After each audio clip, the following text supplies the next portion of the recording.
ইসলামের অপবাদ দিতে মিডিয়া আরো যে কৌশলগুলো অবলম্বন করে সেটা হলো তারা প্রসঙ্গ ছাড়াই পবিত্র কোরআনের বিভিন্ন উদ্ধৃতি দেয়। আর পবিত্র কোরআনের একটি আয়াত যেটা সমালোচকদের খুব পছন্দ, সেটা পবিত্র কোরআনের সূরা তাওবার ৫ নম্বর আয়াত। বলা হয়েছে, যখনই তোমরা কোনো কাফিরকে দেখবে তাকে মেরে ফেলবে। আর যদি কোরআন খোলেন এই আয়াতটা দেখবেন, অনুবাদটাও দেখতে পাবেন, যখনই তোমরা কোনো কাফিরকে দেখবে তাকে মেরে ফেলবে। তবে এটা প্রসঙ্গ ছাড়া উদ্ধৃতি।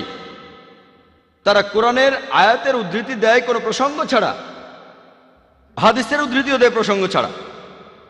এই প্রসঙ্গটা এর প্রথম দিকের আয়াতে আছে। বলা হয়েছে যে একটা শান্তি চুক্তি হয়েছিল সেখানকার মুসলিম আর মক্কার মুশরিকদের ভেতর, আর মক্কার মুশরিকরাই পরে এই শান্তি চুক্তির শর্তগুলো ভেঙেছিল।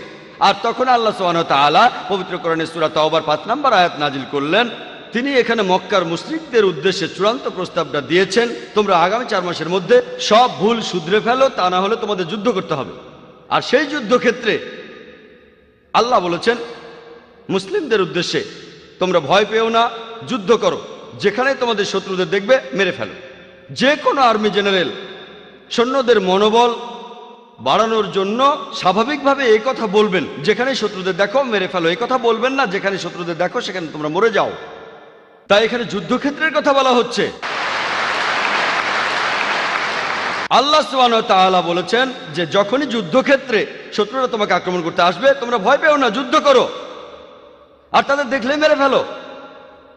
চিন্তা করেন, এখনো যদি আমেরিকা আর ভিয়েতনামে যুদ্ধটা চলতে থাকতো আর আমেরিকার প্রেসিডেন্ট বলতেন তোমরা যুদ্ধক্ষেত্রে উৎসাহিত করার জন্য সৈন্যদের বলবেন, বা কোনো আর্মি জেনারেল বলতেন যেখানে তোমরা দেখবে কোনো ভিয়েতনামিকে তাকে মেরে ফেলো, এটাই প্রসঙ্গ। কিন্তু যদি প্রসঙ্গ ছাড়া বলি যে আজকে আমেরিকার প্রেসিডেন্ট বলছে যেখানেই তোমরা ভিয়েতনামিকে দেখবে তাকে মেরে ফেলো, আমেরিকার প্রেসিডেন্ট একটা কসাই, এটা প্রসঙ্গ ছাড়া উদ্ধৃতি।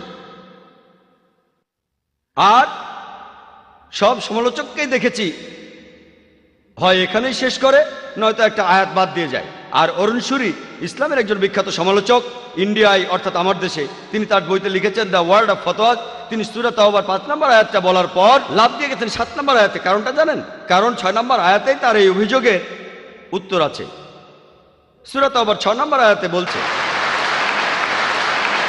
কাফিরদের কেউ, শত্রুদের কেউ আশ্রয় প্রার্থনা করলে শুধু সাহায্য করলে হবে না, বলা হয়েছে তাকে নিরাপদ কোনো স্থানে পৌঁছে দেবে যাতে সে আল্লাহর বাণী শুনতে পায়।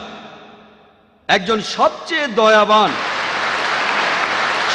দয়াবান আর্মি জেনারেল হয়তো এমনটা বলবেন, শত্রু যদি চলে যেতে চায় তাকে চলে যেতে দাও। কোরআন এমনটা বলছে না। কোরআন বলছে যদি শত্রুরা শান্তি চায় তাহলে তোমরা তাদের নিরাপদ স্থানে পৌঁছে দাও।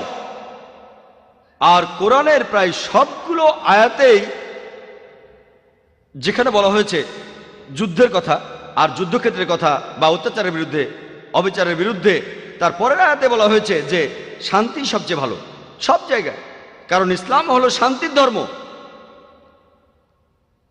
মিডিয়া তৃতীয় যে কৌশলটা প্রয়োগ করে ইসলামের অপবাদ দিতে, তারা যেগুলোর উদ্ধৃতি দেয় সেগুলোর ভুল ব্যাখ্যা করে, হোক সেটা কোরআন থেকে বা নবীজি সাল্লাল্লাহু আলাইহি সাল্লামের হাদিস থেকে।